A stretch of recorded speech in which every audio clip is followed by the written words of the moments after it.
Voilà, donc on se retrouve pour cette deuxième partie qui va porter donc sur le langage, donc qui est le troisième obstacle épistémologique et qui, comme vous allez voir, a suscité beaucoup de réflexions déjà depuis l'Antiquité et encore de nos jours, tout simplement avec la linguistique, enfin, du moins avec les sciences du langage.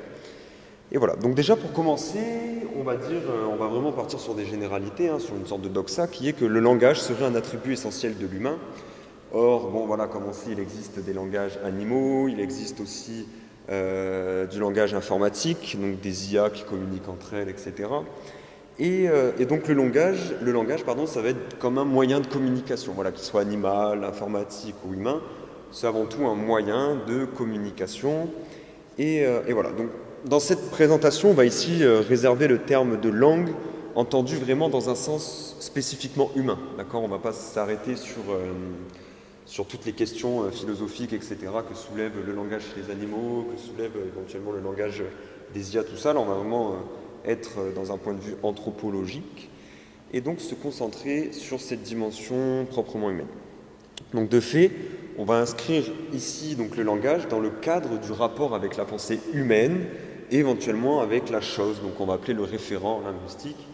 Et voilà, donc ça, on va vraiment se poser la question du rapport fidèle du langage, dans un premier temps à notre pensée, puis à la chose. Enfin, je ne sais pas vraiment dans quel sens je l'ai articulé, mais l'idée, voilà, ça va être de trouver, ou du moins de chercher à comprendre en quoi le langage va nous aider ou pas, nous éloigner ou pas d'une certaine forme de réel. Tac, tac, tac. Donc, comme je l'ai dit, enfin non, comme je ne l'ai pas dit, mais bon, c'est un moyen. Donc, seul le principe de besoin permet de rendre compte de l'origine de l'existence du langage. On reviendra dessus tout à l'heure, là je pose vraiment les bases. En effet, ce dernier serait un moyen, ou plutôt quelque chose susceptible de remplir un besoin. En admettant que la pensée soit à l'origine du besoin, c'est donc qu'il possède un lien essentiel avec la pensée, si vous avez suivi donc la trame logique juste avant. Maintenant, la question, ça va être de savoir si donc, le langage est un intermédiaire fidèle, comme le disait Hegel, ou s'il représente une médiation, un obstacle, entre d'une part langage et pensée, et d'une autre part langage et réel. Voilà. Et donc là, ça sera plutôt la pensée de Huxley et de Bergson, qui sera à l'œuvre ici pour penser l'idée de médiation. Voilà, donc problématique, comme j'ai dit, avec la correspondance fidèle du langage, avec la pensée et le réel, ou la chose, le référent, etc. En quoi il y a une correspondance? Alors, on va donc partir pour le langage, donc les mots et les choses, le problème de la dénomination, qui donc vraiment irrigue la tradition philosophique. Et on a donc trois personnages ici, qui vont rentrer en dialogue. Et voilà, donc on reviendra sur la diapo juste après, de toute façon ça va suivre ce que je vais dire. La dénomination, donc, c'est tout simplement le processus par lequel nous donnons un nom aux choses, mais aussi à nos dispositions d'esprit, c'est pas seulement des choses extérieures et matérielles. Par exemple, je suis heureux, je vois cette table, je vois cette pochette, etc. Là, on est dans un principe de dénomination. En somme, ce que nous cherchons à nommer, c'est tout ce sur quoi notre pensée porte. En quoi est-ce que cela consiste précisément? C'est ce qu'on va voir. Donc voilà, tout simplement, à partir du moment où ma pensée se focalise sur quelque chose par l'intermédiaire de ma conscience, je vais chercher à dénommer cette chose. Ça semble être un principe relativement ancré en nous. On va justement essayer de voir comment il est apparu, en parlant de l'origine du langage notamment, par la suite. Et donc voilà. Alors, première thèse pour la dénomination, ça va être la thèse donc du conventionnalisme et de Hermogène, si je ne m'abuse.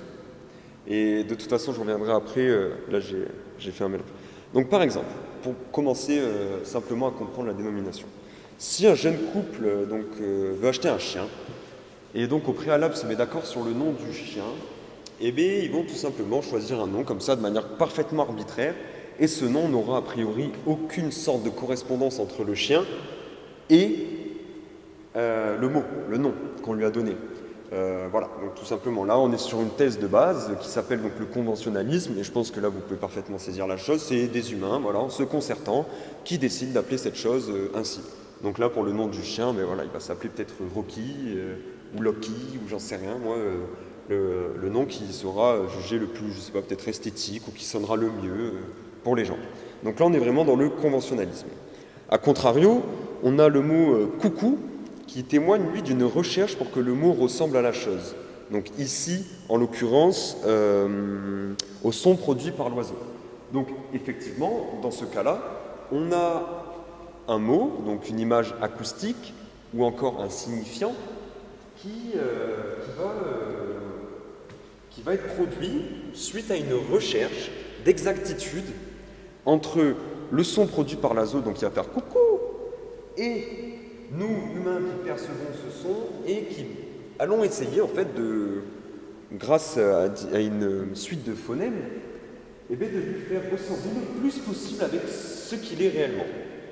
Ici, on a donc une thèse qui va être un peu opposée, qui va être notamment soutenue par Platon, et qui, en fait, ne porte pas de nom particulier. Je ne crois pas avoir cité de nom, mais c'est tout simplement, je pense, un principe de naturaliste, ou je ne sais pas, je vérifierai, je te dis une connerie, mais juste un principe qui dit que, en fait, les choses sont données par nature, etc. Donc comme va le dire tout à l'heure Cratyle. J'aurais dû mettre le nom des personnages, je confonds un peu.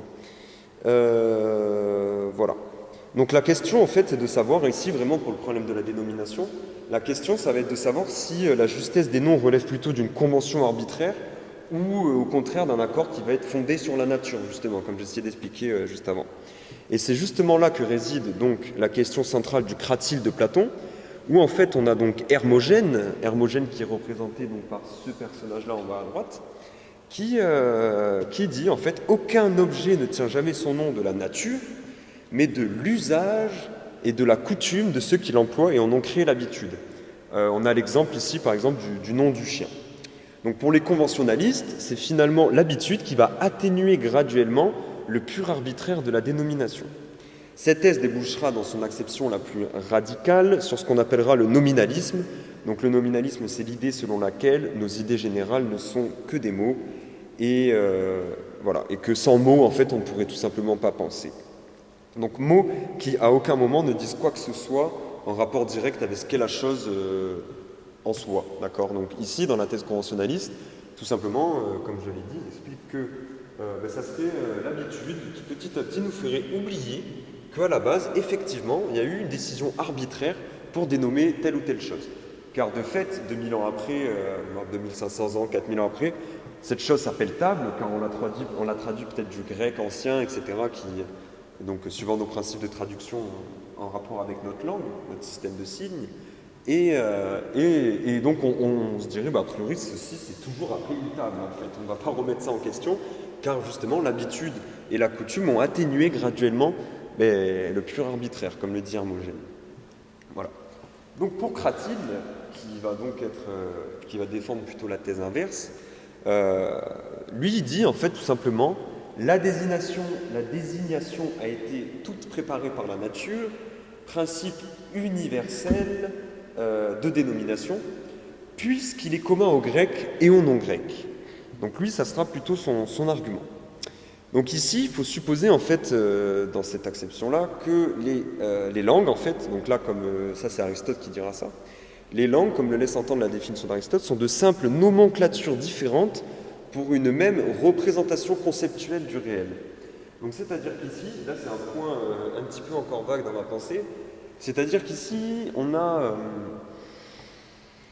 donc une multiplicité de manières de dénommer les choses qui seraient unis, ou du moins qui seraient en cohérence avec un principe originel, donc naturel, qui aurait été initialement, on va dire, instillé dans l'humain, qui serait quelque chose vraiment de proprement humain et qui relèverait aussi d'une forme d'harmonie avec le cosmos et tout, de telle sorte à ce qu'on puisse nommer telle chose ainsi, parce que cette chose possède une caractéristique intrinsèque qu'on est capable de retranscrire par le langage. Et là, ici, on n'est plus du tout dans du pur arbitraire, donc comme avec le mot coucou. Fut un temps, j'avais un exemple qui était relativement pertinent pour illustrer justement cette thèse, et je ne l'ai plus. Donc voilà, si en commentaire, encore une fois, vous avez des idées, n'hésitez pas, vraiment, ça ne fera qu'enrichir le propos. Voilà, donc là on voit ici bien les deux thèses qui se bagarrent un petit peu, et on a au milieu notre cher Socrate, hein, qui est toujours là. Socrate qui, lui, a priori, il est plus en résonance avec la thèse de Cratyle, hein, donc, vu qu'ils sont à peu près dans le même camp, contre les sophistes, Hermogène étant un sophiste, si je ne m'abuse. Donc Socrate, il aura bien du mal à trancher, et comme je vous l'ai dit, il est en résonance avec la thèse de Cratyle, et en fait, il doit admettre l'existence sous le rôle d'une part de convention. C'est-à-dire que Socrate, lui, il va vraiment trancher entre les deux. Hein. Là, je vais vous donner un exemple avant d'approfondir un peu, mais pour Socrate, en fait, il va prendre l'exemple du mot sclérotes, qui signifie donc la dureté, et qui comporte des sonorités plutôt douces, hein, si vous le dites, donc sclérotes, c'est vrai que c'est sclérotes, la manière dont la langue est positionnée, etc., par rapport au palais, c'est vraiment quelque chose qui va être doux, qui va, voilà, je ne sais plus ce qu'il dit précisément, mais ouais, voilà, plutôt douce et liquide, voilà, donc il n'a vraiment rien à voir avec la dureté, donc le principe de dureté. Et du coup, ici, il doit affirmer qu'il n'y a pas vraiment de rapport en fait entre le mot et la chose, même si, comme précisé, lui, il parle d'une part de convention. C'est-à-dire que pour Socrate, en fait, le mot va être une tentative échouée d'exactitude, dans la mesure où, pour lui, certes, il y a une recherche de justesse et de précision et d'exactitude, mais en fait, il se rend compte qu'il y a quand même un arbitraire dû à l'humain et la multiplicité humaine, du fait d'exemples comme ça, en fait, qui contrecarrent, on va dire, sa théorie.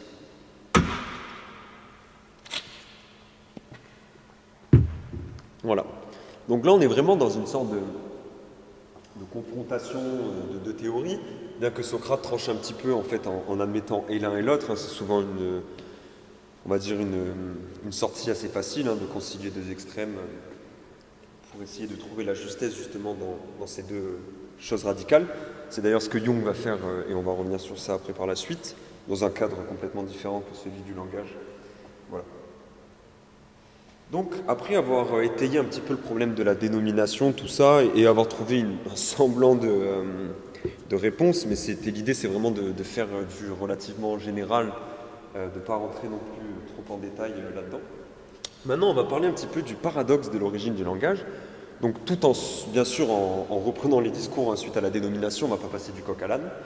Et donc, voilà, on va dire que si en effet la dénomination n'est que pure convention, alors il faut faire remonter l'origine du langage à une sorte de convention générale originaire où auraient été définis tous les termes premiers à l'aide desquels les autres auraient été attribués.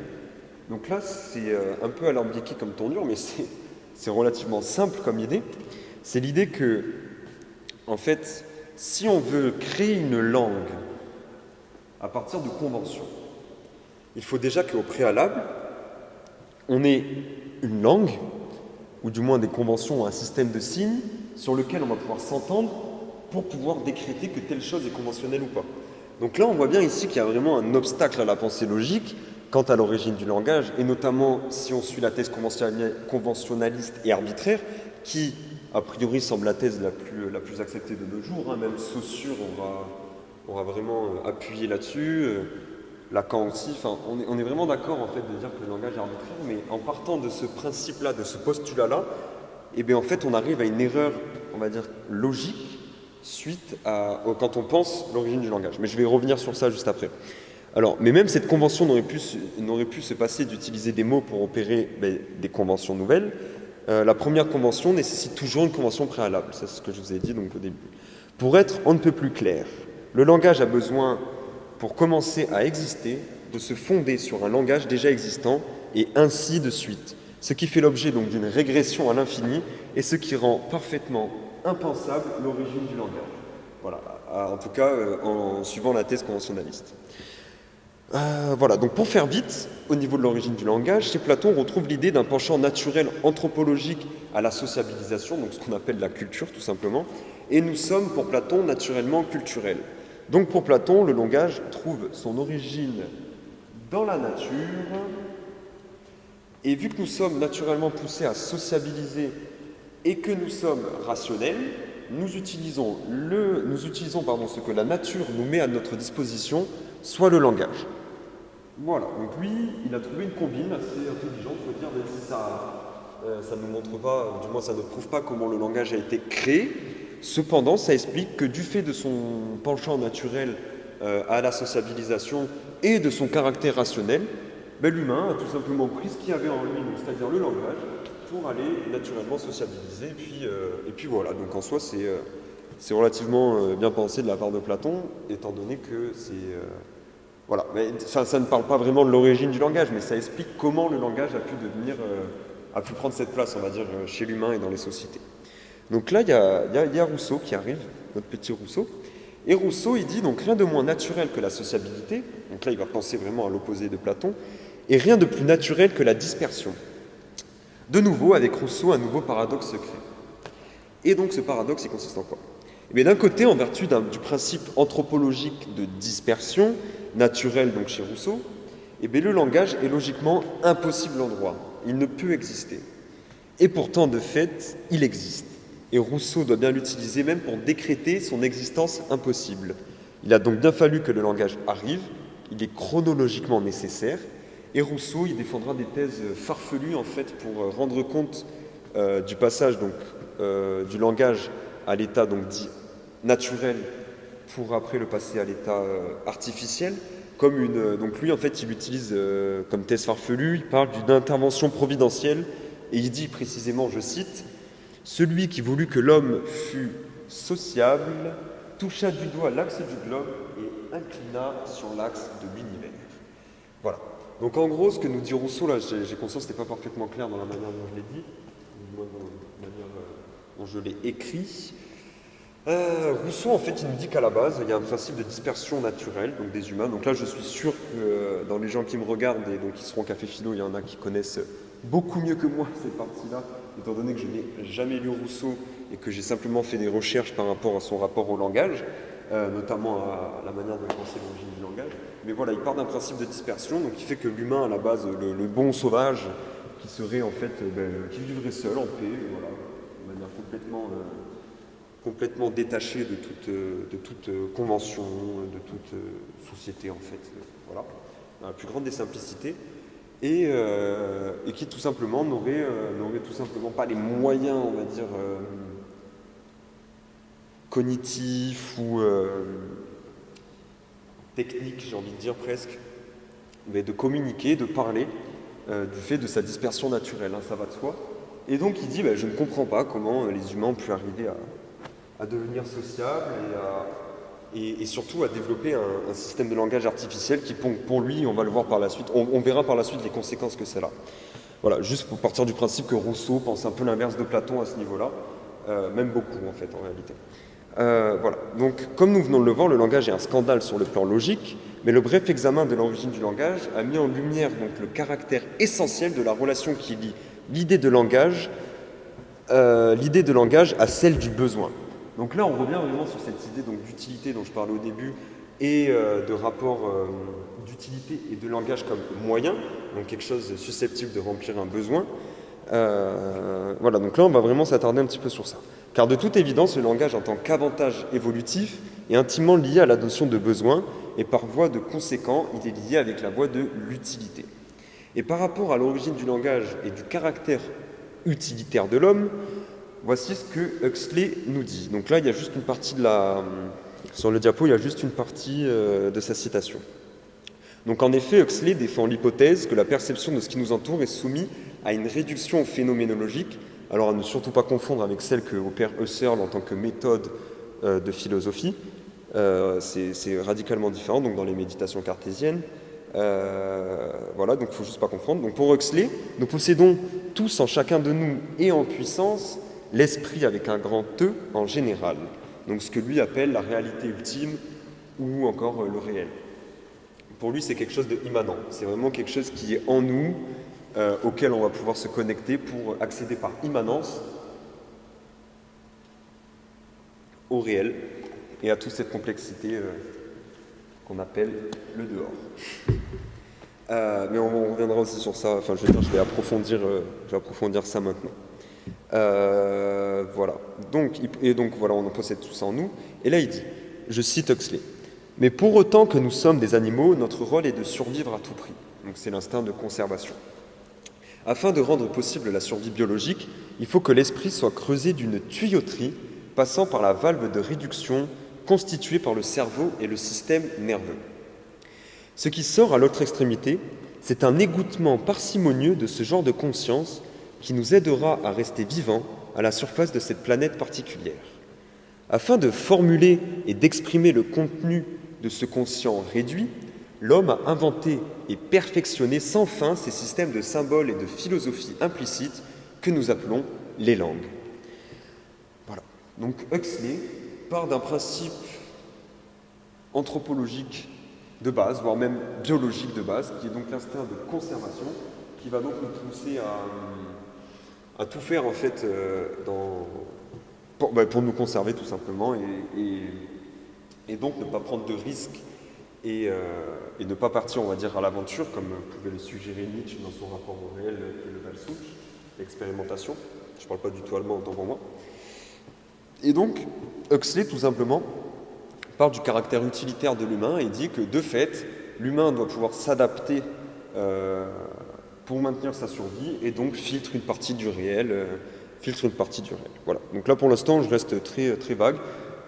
Je rappelle que là, pour l'instant, je suis sur l'origine du langage, donc je ne développe pas ça qui sera développé par la suite, juste après. Voilà. Donc, tac, je crois qu'on va pouvoir passer à la troisième partie sur le langage, qui est donc à savoir si le langage a un rapport immédiat ou s'il va agir plutôt comme un obstacle à la pensée. Et on va revenir un petit peu voilà, sur les différentes théories qui ont innervé la philosophie à ce sujet-là. Donc pour Rousseau, le langage est un grand pourvoyeur d'idées générales abstraites et de raffinement qui sont autant de dévoiements qui font obstacle à la pensée. Donc comme je vous l'ai dit tout à l'heure, Rousseau il pensait à un principe de dispersion naturelle et pour lui le passage donc au langage artificiel a vraiment créé beaucoup de choses chez l'humain qu'il juge très mauvaises, telles que l'hypocrisie, etc., le fait de complexifier les choses, d'avoir un rapport instrumental à autrui, etc. Donc pour lui, voilà, il faut retenir juste simplement que pour Rousseau, le langage est un obstacle à la pensée, tout simplement. Pour Bergson, donc là on va rester un petit moment sur Bergson à ce niveau-là parce qu'il dit des choses vraiment très intéressantes et qui vont vraiment aller un peu plus loin. Donc comme je l'ai dit ici, oui mais non, c'est un peu plus subtil Rousseau parce que Rousseau il est relativement radical à ce sujet. Bon, il avait beaucoup de choses à penser aussi, notre cher Rousseau. Hein. Il n'a pas pensé que l'origine du langage. Cependant, voilà. Donc pour Bergson, enfin pas penser le langage de manière générale. Pour Bergson, il est clair que le langage fait obstacle à la pensée. Donc comment il va justifier ça? Tout simplement car pour lui, la vie est action et suppose au réel et s'oppose au réel qu'elle nous empêche de voir. Vie, action.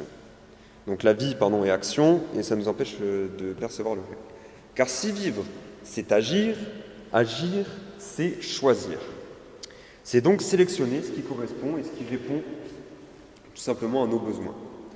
Donc si on sélectionne et on choisit ce qui répond à nos besoins, il va donc y avoir ce qu'on appelle, on va donc faire le deuil en fait d'un pan non utilitaire de la réalité.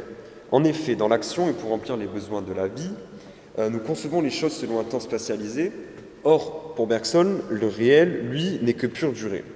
De plus, nous organisons la vie autour d'habitudes, alors que la vraie vie, donc le réel selon Bergson, est création continue d'imprévisibles nouveautés. Aussi, nous régissons la vie à partir d'idées générales abstraites, alors que la durée, donc la vraie vie, ne peut être l'objet que d'une intuition attendue dans le sens bergsonien, en tant que méthode. Pour Bergson, le langage est un instrument de l'intelligence, mais il trahit à la fois la réalité et à la fois la pensée. C'est pour cela que Bergson définit le mot comme étant un voile. Et donc, le mot jette sur la chose un obstacle, ne la laisse qu'à demi visible. Ça, c'est une formule que j'aime beaucoup. Il faut imaginer vraiment qu'à partir du moment où il nomme une chose, on va poser un sorte de demi-voile dessus, quelque chose qui fait qu'on l'aperçoit encore, mais on l'aperçoit qu'à moitié. Ou du moins, on l'aperçoit de manière inexacte.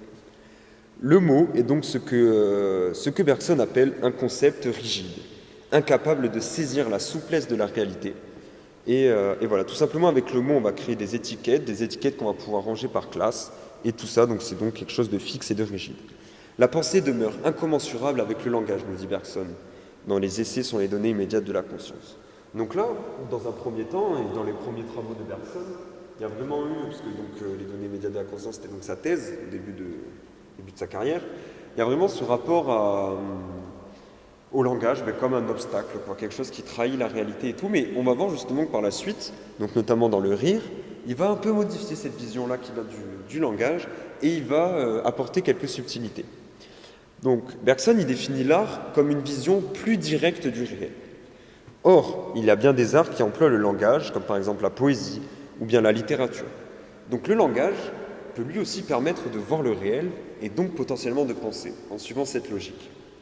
Le rôle de l'écrivain consiste, je cite Bergson, à nous faire oublier qu'il utilise des mots. Il existe dans le mot quelque chose qui transcende virtuellement l'usage que nous en faisons. Et c'est ce que Bergson va appeler sa mobilité. Pour Bergson, donc, on a donc le mot qui, dans un premier temps, va être un concept rigide, qui va poser un voile sur les choses, et de l'autre, le mot va posséder vraiment une caractéristique intrinsèque qui est sa mobilité. On va voir comment justement utiliser cette mobilité pour pouvoir se rapprocher de cette réalité qui est fluctuante et mouvante, comme disait déjà Nietzsche. Il y a beaucoup de liens entre Nietzsche et Bergson dans le rapport à la réalité, la manière dont ils envisagent ce dernier, tout simplement. Et donc voilà. En effet, donc ce que Bergson appelle la mobilité, donc la mobilité, c'est l'adaptabilité à la chose. Et en effet, la métaphore utilisée à bon escient par l'écrivain est capable de faire dire aux mots les spécificités de ce à quoi le mot renvoie. Il n'est pas anodin de remarquer ici que cette théorie de substitution au concept rigide, d'un concept fluide capable de dire le réel, donc vraiment là il a opéré vraiment un changement dans sa manière de penser le mot. Donc il n'est pas anodin de remarquer ici que cette théorie de substitution au concept rigide, au concept fluide capable de dire le réel, intervient historiquement au moment même où le roman se révolutionne et commence à vouloir épouser la mobilité de ce flux intérieur, donc qu'est la conscience. On a par exemple des auteurs comme Dostoïevski, comme Proust, et comme bien d'autres, mais après que je ne connais pas. Bon, Proust, soi-disant, je ne l'ai pas lu, mais Dostoïevski un peu, et c'est vrai que c'est assez remarquable cette manière dont il a de saisir vraiment le caractère mobile du mot et adaptable, surtout relatif à nos flux de conscience. Vraiment, ceux qui n'ont jamais lu Dostoïevski, même un petit livre,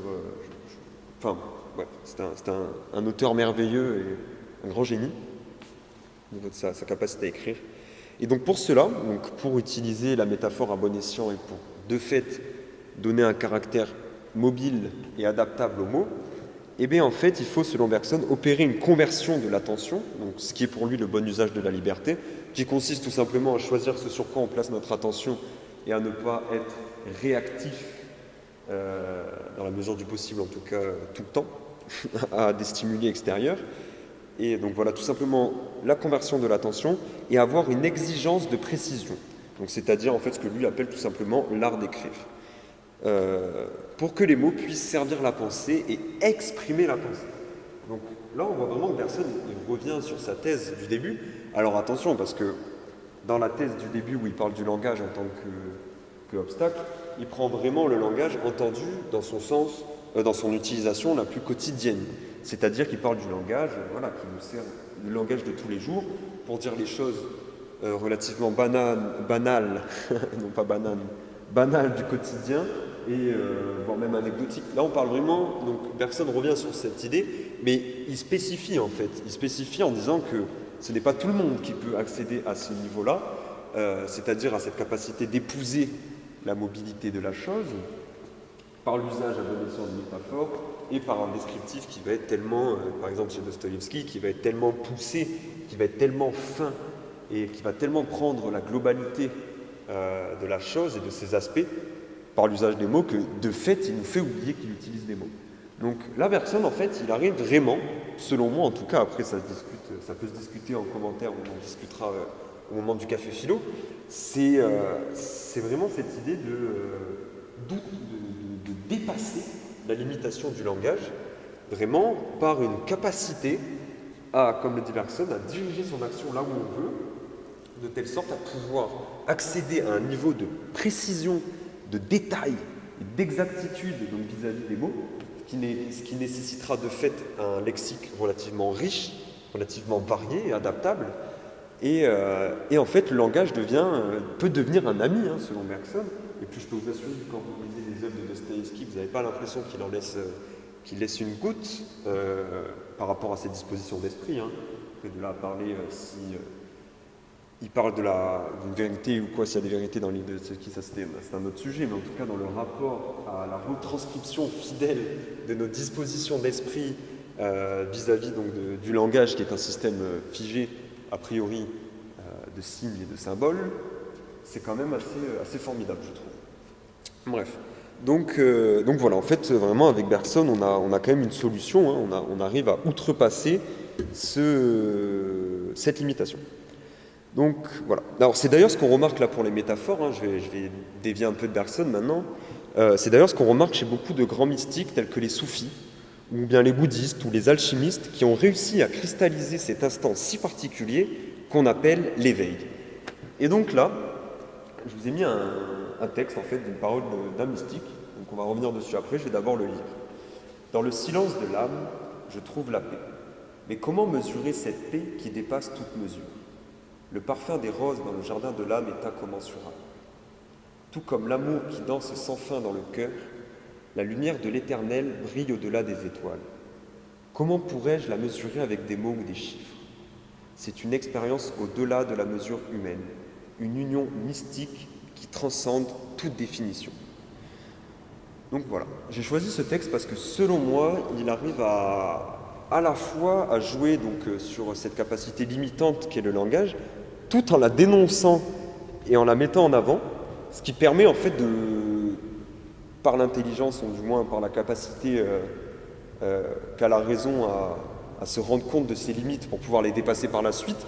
Mais là, pour moi, on a vraiment un très bon exemple ici d'un mystique inconnu, hein, je n'ai pas réussi à retrouver qui a écrit cette parole, mais tout simplement, en fait, j'arrive ici à entendre, on va dire, à sentir que cette personne a donc quelque chose à communiquer par la voie de la métaphore, et qui arrive en fait plus ou moins à l'expliquer par des métaphores qui sont plus ou moins parlantes, mais du moins à se rendre compte que c'est incommensurable, à le dire et à le dépasser d'une certaine façon. Je vais revenir un peu à mon propos pour pas trop partir, mais voilà. Donc, comme je le disais, dans l'exemple, on a l'aveu d'une incommensurabilité de l'expérience. Cependant, cette dernière tente de se dépasser en reconnaissant ses limites et aussi grâce à l'usage quasi systématique des métaphores lors des tentatives de retranscription des états mystiques. Donc, là, j'ai un peu répété ce que j'ai dit oralement, mais c'est pas grave, c'est important de bien cerner ça. C'est que là, on a vraiment dans les textes mystiques des témoignages de personnes qui auraient atteint, à en croire leur dire, un état particulièrement élevé, voire un état mystique, un état qui transcende toute définition et toute mesure humaine. Donc c'est une perception des choses qui, pour moi, va être amenée sur le plan de l'immanence et qui ne va pas du tout être quelque chose de transcendant. Mais voilà, on reviendra un peu par la suite du coup sur les mystiques. En tout cas ici, ce que j'aimerais faire passer, c'est cette idée que, au travers de toute cette réflexion qu'on a eue sur le langage, que le langage, en fait, dans la quotidienneté, on va dire, dans les choses de tous les jours, eh bien, va de fait nous être quelque chose qui va nous éloigner du réel. Mais par contre, en ayant un usage, on va dire, rigoureux et exigeant vis-à-vis du langage, il peut nous aider, du moins, à retranscrire de manière fidèle nos pensées et donc nous aider à nous rapprocher d'une certaine forme de réel. Et c'est donc ainsi que je conclus ma partie sur le langage et on va passer maintenant à l'altération de l'expérience subjective.